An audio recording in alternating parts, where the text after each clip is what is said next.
Have you heard of cognitive disequilibrium, where new information, Pluto is not a planet, conflicts with old information, just served us 9 pizzas, and you feel a bit wobbly or mad? Pluto! I remember experiencing a bit of this in regards to coitus interruptus, interrupting sex or withdrawal, the pull-out method. To be clear, it's stopping sex to ejaculate externally in order to prevent pregnancy. Most of my sex education failed to mention it or talked about it jokingly, like, what's another name for withdrawal?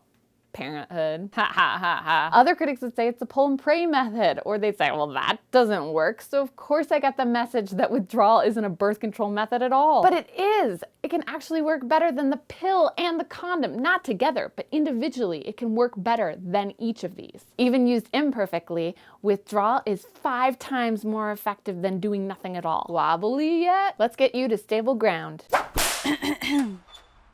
There are 3 main fluids that exit a biosex male's body through the penis out the urethra. 1, urine, an elimination of waste that originates in the bladder. 2, precum, a clear lubricating liquid that comes from the Cowper's gland preparing the urethra for. 3, the sperm delivering white stuff made in the prostate and seminal vesicles. Semen has sperm in it, 200 to 500 million sperm.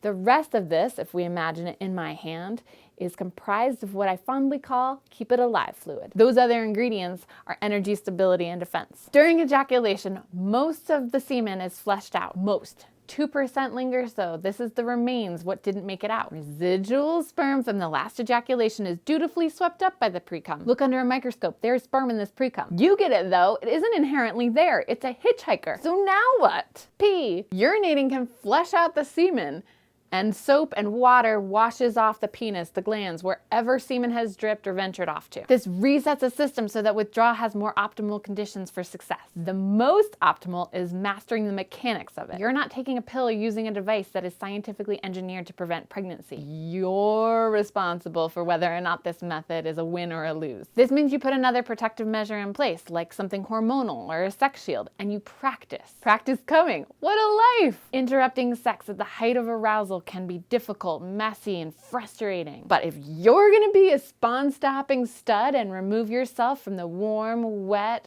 ooh, vagina when nature says no,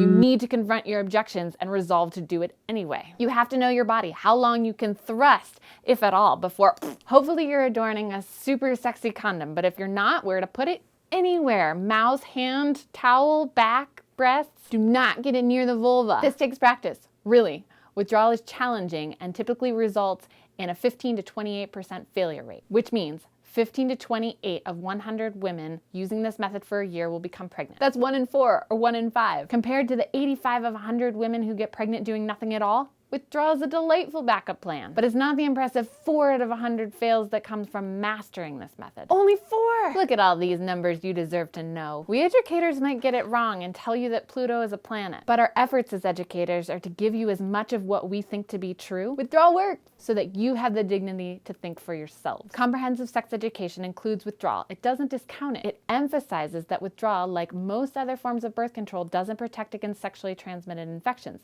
but it can prevent pregnancy. Still get tested, still ask questions. Use withdrawal or not, you choose.